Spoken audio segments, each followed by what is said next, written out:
muitos ouvintes falando de vozes, de pessoas que passaram aqui, radialistas importantes no meio rádio. José Silvério, não podemos esquecer, e ouvi muito futebol através da cadeia verde e amarela sob o comando do inesquecível Fiore Gigliotti. É a lembrança do Marcelo Carnelos, é isso? De Vila Velha, Espírito Santo. Boa mensagem aí também, lembrança do nosso esporte. Eles ficarão por todo o sempre, incrustados na ternura e na sinceridade do nosso cantinho de saudade. E agora, o João Paulo Capelanes, né? O João Paulo Capelanes. Ficou até sem jeito de entrar no ar depois dessa, né? Tudo bem, pessoal? Bom dia. Feliz dia do rádio pra todos, hein? Que prazer estar aqui mais uma vez com vocês. O microfone pesa mais. Nossa depois mãe. De uma dessa, né? Depois de entrar o Fiore e citarem José Silvério, quem sou eu na fila do pão, né? Todo mundo tem o seu e conquista o seu espacinho. Sem dúvida, Sil, é verdade. Bom, vocês querem falar de coisa boa inicialmente ou de vexame? Ai.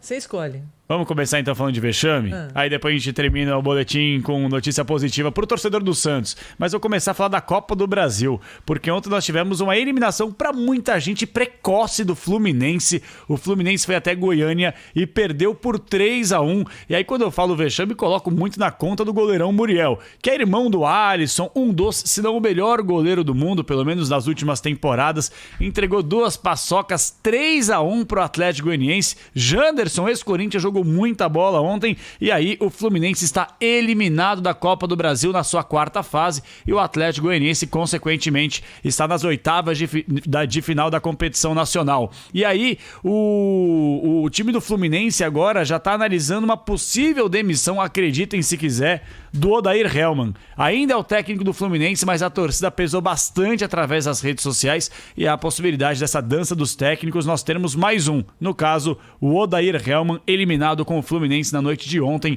3-1 pro Atlético Goianiense. Mas tem notícia positiva sobre a Copa Libertadores da América. O Santos foi até o Equador, pegou o Delfim e venceu por 2-1. Jogou muita bola na primeira etapa, chegou até a abrir o placar num cruzamento ótimo do Soteldo, cabeçada certeira do Marinho, e aí voltou numa nhaca no segundo tempo, sem jogar absolutamente nada, sofreu um empate com um jogador a mais, porque teve um jogador no primeiro tempo ainda da equipe equatoriana expulso, mas aí na reta final do jogo, Jean Mota entrou e decidiu o placar. Final 2-1 para a equipe do Santos, já está praticamente classificado para a próxima fase da Libertadores da América. Destaque para o fim de semana aí, Capelanes, o que a Rádio Bandeirantes vai transmitir? Muito campeão. Eu acho que a gente vai transmitir também o jogo do Palmeiras no domingo às 4 horas da tarde. Pergunta não foi por acaso.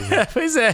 Por que eu tô falando eu acho? Que ontem nós tivemos... Eu não sei se vocês chegaram a ver. Eu conversei ontem com muitos dirigentes do futebol brasileiro que participaram da reunião por videoconferência e o pau quebrou. Para quem não sabe o que eu tô falando, a CBF reuniu os principais dirigentes da elite do futebol por volta das 4h30, 5 da tarde. E aí a pauta era... Flamengo, atual momento, com jogadores que certamente estão impossibilitados de entrar em campo. São 16 jogadores que testaram positivo para a Covid-19 e principalmente o retorno do público no estádio de futebol.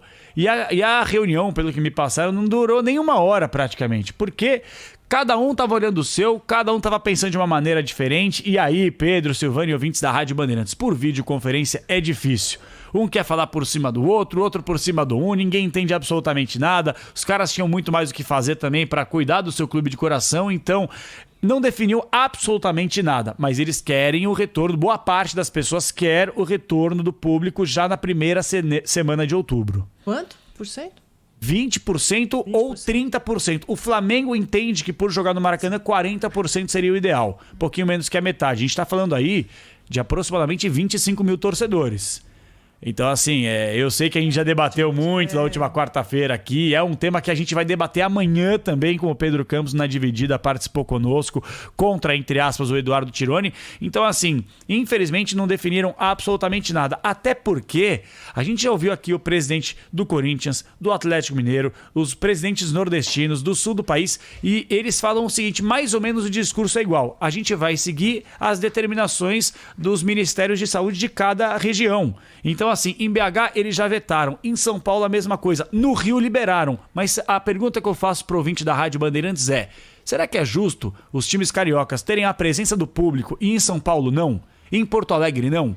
Em BH não? Isso causa um prejuízo técnico, sem dúvida alguma. O apoio do torcedor, sem dúvida alguma, é muito mais quente do que aquela caixa de som que fica tocando em meio às partidas, né? Com 10, 20% do público vai fazer bastante diferença aí mesmo, né? Ter uma torcida no estádio ou no outro. Se você falasse que o estádio vai estar lotado, a arena vai estar repleta, né, de torcida, aí você pode dizer que vai ter influência ou não. Agora, torcedores separados por conta do isolamento, né, nas arquibancadas, vão influenciar dessa forma, né, o resultado da partida, vão ajudar a empurrar o time, né? Ou você vai ter ali mais um primeiro passo para uma segunda retomada de mais torcedores, preparando a volta do torcedor ao estádio. Esse é o meu ponto de vista, mas amanhã na Dividida você vai ter muito mais profundidade nesse debate que eu participei com muito orgulho aí por convite aí do pessoal de esporte aqui da Rádio Bandeirantes. Promete. Capelanes, bom plantão então. Qualquer novidade aí sobre a rodada aí, você volta aqui, tá bom? Tá combinado. Ótima sexta-feira pra você, pra Silvânia e pros ouvintes da Rádio Bandeirantes. Até já. Até.